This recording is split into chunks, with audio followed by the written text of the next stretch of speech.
Alright guys, thanks for taking the time to watch this video. I saw this come through late October. I've had a few clients and brands ask about it.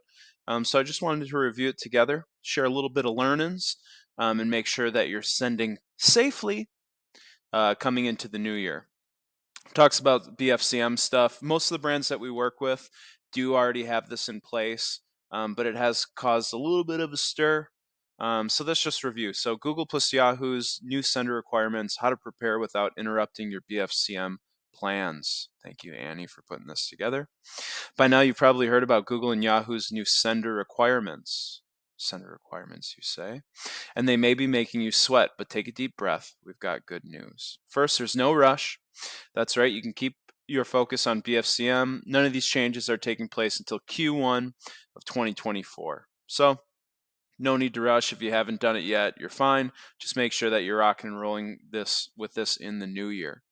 A little blurb from Shane McElroy. Meeting these requirements will make it easier for inbox providers to identify you as a legitimate sender, which in turn will make it easier than ever for you to reach your subscribers. One thing I will say is that if you're already on like a dedicated sending domain, let's say you're using Klaviyo or SendLane or ActiveCampaign, you probably the setup process for a dedicated domain, you need these settings in place.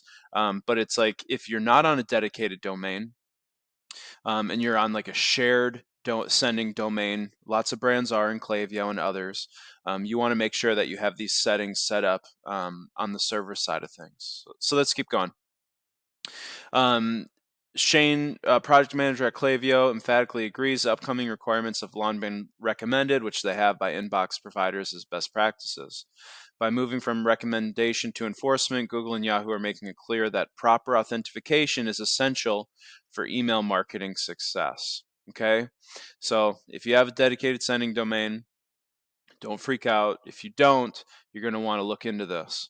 But who needs to make changes? Everyone, especially bulk senders. So if you're watching this, you're probably a bulk sender. Essentially, that if you have a list that you're sending to, that 5K threshold that has at Gmail or GoogleEmail.com, any kind of Google Mail, which 50 to 80 to 90% of our lists generally do, or Gmail or Apple, but a lot Gmail.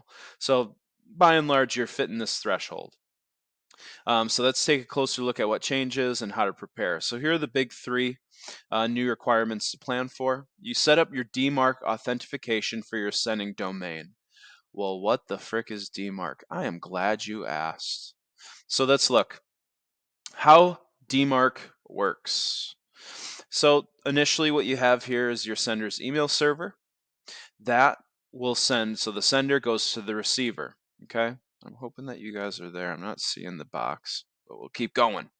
So sender's email server sends to the receiver's email server.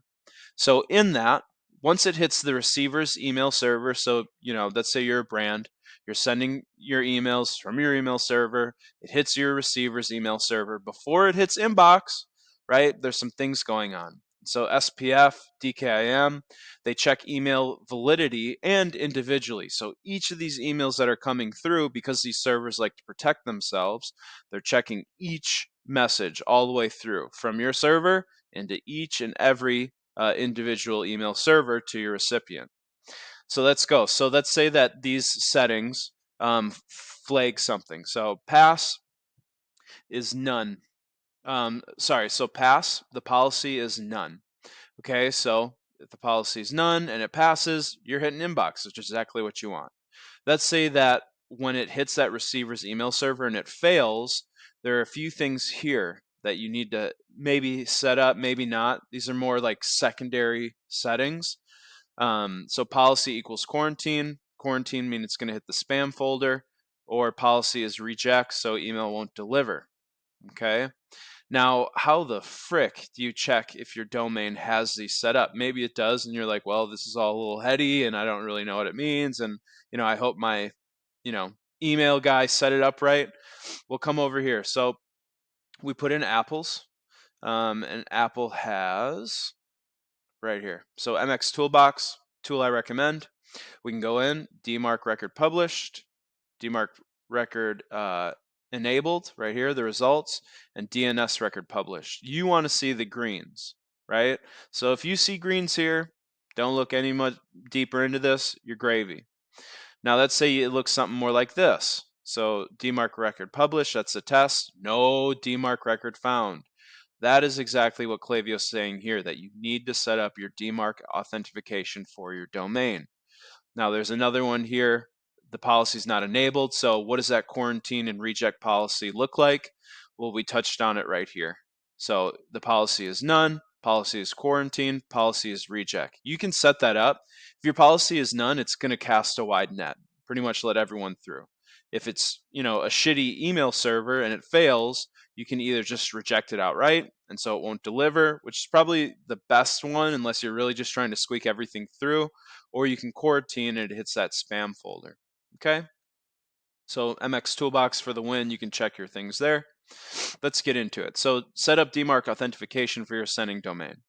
This new requirement is a great one to get ahead of, but to reemphasize, not before BFCM is in your rearview mirror. They're saying that because messing with these settings can impact your deliverability, i.e. trust score and inbox.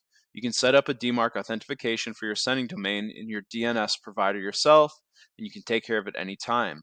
Your DeMark enforcement policy can be set to none, that we talked about before, and Google has some specific guidelines to set your brand up for success. And so if you look at those guidelines, it's pretty much just going to review this, why you would set up quarantine, why you would set up reject. Okay?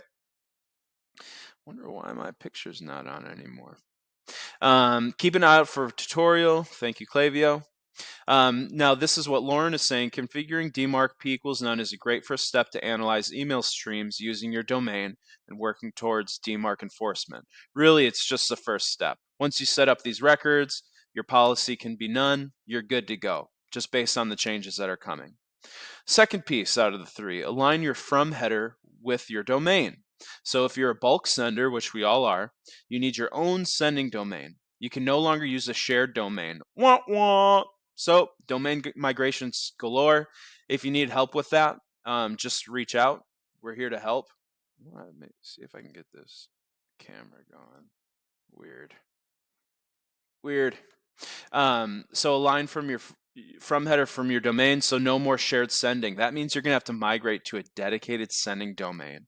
Now, when you do that, you can't just migrate from what you have been sending to and then just go balls to the wall like you have been. There's a warm up process, i.e., when you migrate from SendLane to Klaviyo or vice versa. And they're like, hey, you're sending from a new domain and we need to warm you up, and it has to be slow and steady wins the race. That's going to take up to 2 weeks, 2 to 3 weeks based on your sending. Let's say you're sending, 5 million messages a month. It could take 3 weeks. There's a way to do this to make it faster. If you have any questions on how to get that done, just reach out to us. I've done damn near 30 to 40 of these migrations. It's not a big deal, but if you do it wrong, you're going to shoot yourself in the foot and it sucks. You're going to lose money. So do it right, warm right. All right. So no more shared sending. This goes for both marketing and transactional emails, okay? So while you won't be able to use a shared domain, you don't need a dedicated IP. Using a shared one is okay. So that's saying shared domain. You have to it has to be yours, so at zebiworks.com.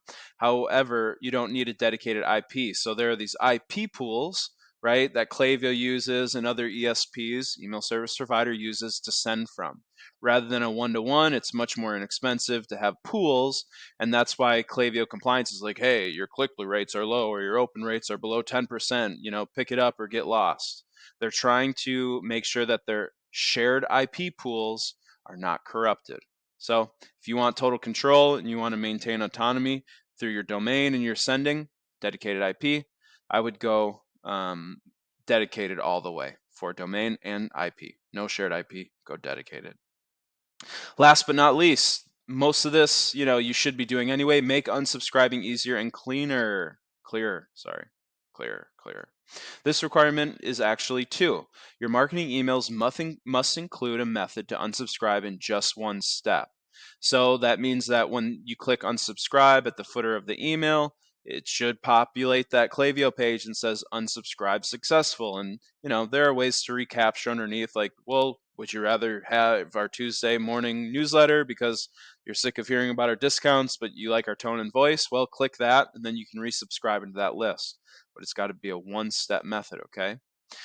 Number 2, there must be an unsubscribe link in the message body, but that link does not have to be one click to unsubscribe. So what they're saying is within the hero, so let's say you get an email, on the top is your, let's call it like menu bar. So you have your logo, you have your menu bar, you have your hero, then you have your CTA. Above your CTA is your body section. I would say nesting this right under the CTA with a little asterisk that says unsubscribe, and then sending them to that two-step opt-out.